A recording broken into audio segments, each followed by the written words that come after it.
All right, all right. I am LaQuanya Shante, creator and founder of Enrich Marketing Academy. And today I have the pleasure of meeting with the CEO of exclusive consulting firm, Erica Viser. She specializes in business credit and helping entrepreneurs start their business credit and get knowledgeable on the importance of separating their personal and business credit. So, Erica, go ahead and just let people know who you are, where you're located, and how they can get in contact with you. And then we'll hop right into the questions.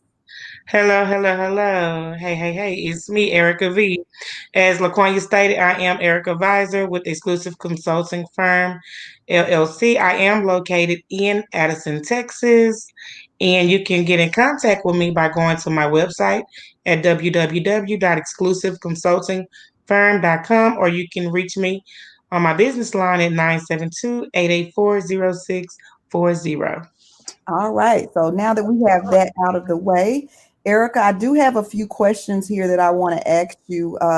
Some of the frequently asked questions, as well as some of the questions that I had when I was first tapping into the business credit world. So I'm sure that those that are watching this would probably have those same questions if they have not started to establish their business credit. What is the first thing a business owner should consider when starting to establish business credit or before starting their business credit? I would say the first thing a business owner should consider before starting their business credit is to make sure that they have decent personal credit, because sometimes you might go to apply for some accounts or some get business funding or some type of loan, and it might require you to be a personal guarantor.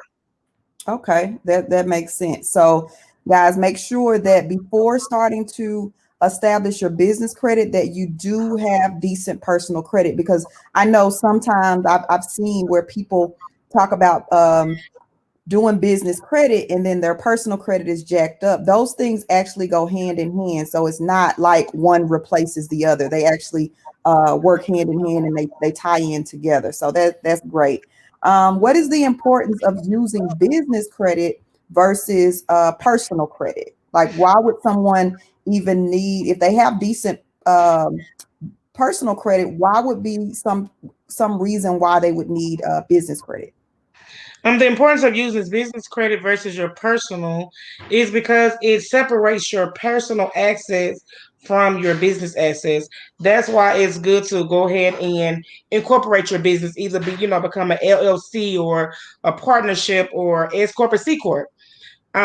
That way, if it protects you from your liability, if someone decides to sue your business, they can't you know they can't touch your personal assets. Okay, and that's a great thing to know. So if you guys are doing business and you have not established yourself as a actual entity, I highly recommend that you get your LLC and that you establish a business bank account, because if something were to happen, like Erica said, it really protects your personal assets, where they can't sue you for your house. They can't sue you for the money that you have in your personal account. They can only go after your business assets. So that's great to know. What are some advantages of establishing a business credit profile? So I know that we briefly touched on funding. Like, can you expound on the funding? Like, how would that be beneficial for somebody? Because I know a lot of entrepreneurs, they struggle, and a lot of them go out of business within the first year because they don't have the necessary capital. So is that an advantage that the business credit gives you, in your opinion? It does, because that's why your personal credit needs to make sure is you have a boost in your personal credit, because you may have to be a personal guarantor, but it gives you more access to funding. The type of funding you can get: an SBA loan, for example, a merchant cash advance, or accounts receivable financing, or venture capital or business line of credit. It also gives you access to company vehicles or stuff like that. So Okay. Okay. Yeah. That's really good. Like a lot of entrepreneurs drop the ball when it comes to that part. And we struggle and we feel like, oh, I gotta get out here and hustle. But if we have our affairs in order, we don't have to go out and hustle so hard because those funds will be readily available for those business assets or those business expenses. We'll have a business credit card to put our stuff on and maybe a business reserve where if things are not going like we need them to, we have these funds set aside to keep our business sustained for times like now when we're in a global pandemic and things like that. I know a lot of businesses are sustaining themselves based on the business funding that they were able to get. A lot of people didn't qualify for the EIDL and PPP loans simply because they did not have their business properly formulated and established, so they missed out on getting access to those funds. So that's really good. So I know you're a busy woman. I don't want to take too much more of your time. I did want to ask you, what is the best advice that you could provide for someone that is looking to start building business credit or acquiring funding prior to them hiring you for your service? Like when somebody decides, okay, Erica, she knows her stuff. She's really proficient when it comes to this business credit stuff. I don't know what I'm doing. I want to hire her. What are some of the prerequisites and the requirements that they need to have in place before they can take advantage of your services? well, the best advice I would give someone before actually acquiring my service is to make sure that they are building their credibility of their business. Make sure that they have their business name. Make sure their business license, their EIN number. Make sure they have a business address. If it's not actually if it's not a brick and mortar, make sure it's a virtual address. A separate business phone number. Make sure you have a business website, a business email, not a personal email, not Erica Viser at Gmail. Make sure it's something business. It's a business email address, and make sure that your business is just showing as credible to lenders and to the people that you're trying to build your business credit with. Okay, that's good. And so, if people don't have those things in place, would that discourage them from coming to you, or are those services actually something that you provide as well? I provide the business formation as well. I provide all of those services. I help them establish their business. I do a business assessment. I can assess their whole business, and I can provide all the services that they need. Okay, so you also help them with all of the stuff that you just named, like the LLC, or helping them determine if they would be better as an S corp or C corp. So basically, if somebody says, "Okay, I'm a brand new entrepreneur," you can help them with getting themselves properly set up, as well as preparing them for getting their credit in place in order to establish the business credit. So you pretty much are very capable of helping them get all of that done, not just the business credit, right?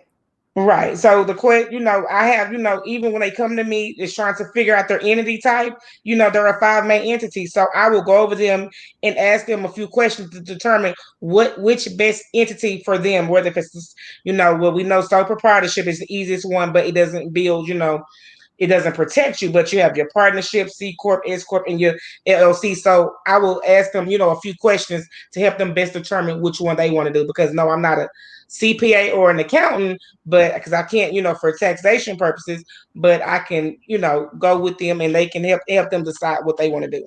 Okay, and not to take too much more of your time, like, can you give us like what the difference are? Like, what are the advantage of one over the other in your opinion? Like, what would be, like you said, you're not a financial advisor, but just based on your own experience and your own due diligence that you've done, what would you say would be the best for maybe a new person? Would it be an LLC, or what would be the advantages of? Because I know this is a question that I had because when I formulated my business, I'm an LLC. So, what's the difference between, or the advantage between me being an LLC and an S corp?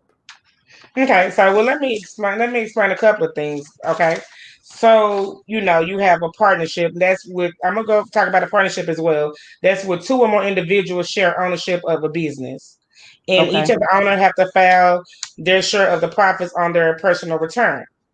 A C corp is that it's a the business is a separate entity and it pays tax. Pays the tax at a special corporate rate. Um, and then a S corp. I'm just I the know I caught shareholder. you off guard. Go ahead. Huh? I said, I Yeah, know I probably caught you off guard you because I did. went real deep. So if you got some notes there, go ahead and take your time. Uh huh. The corporation and for S corp, the corporation is treated as a separate legal entity, and the LLC. And you have a single member LLC and you have a multi-member LLC.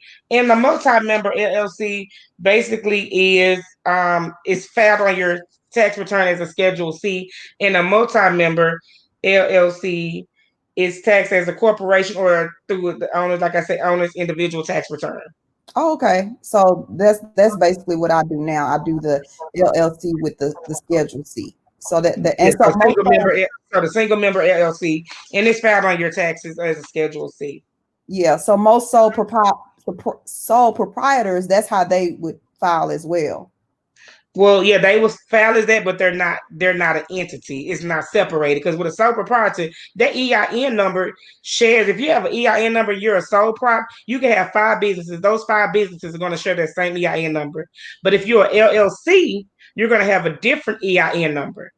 Oh, that's good to know. I never knew You're going that. to have a different EIN number. So if you have four LLCs under your name, each company is going to have a different EIN number. You can have four DBAs registered with your county, and the IRS is going to give you one EIN number. You have to share that under your social. That's with your social. Oh, okay. So that's really great information. I never knew that. Actually, like I said, I've been an entrepreneur for the last 9 years, and I just formulated my business. Like I've been doing sole proprietor for the last, like I said, 8, 9 years, and last year was the first year that I really decided that I was going to get serious and make my business an entity. So that's great information to know. I didn't know that under a sole proprietor, you could have several different DBAs under one LLC. So do you One EI recommend under one EIN. under one EIN? Yeah, that's what it is. I'm sorry. Yeah, get me together.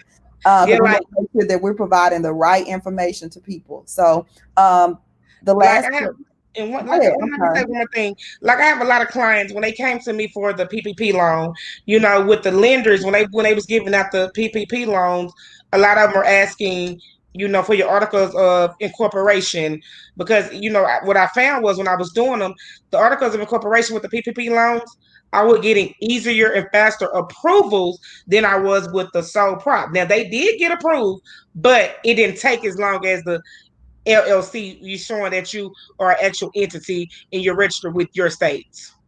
Oh, okay. Good. That's good to know. That's good to know. So thank you so much, Erica. I didn't want this chat with you to be real long. I appreciate you taking some time out of your busy schedule to provide value and insight in your area of expertise. Again, before we close out, go ahead and give people your contact information again.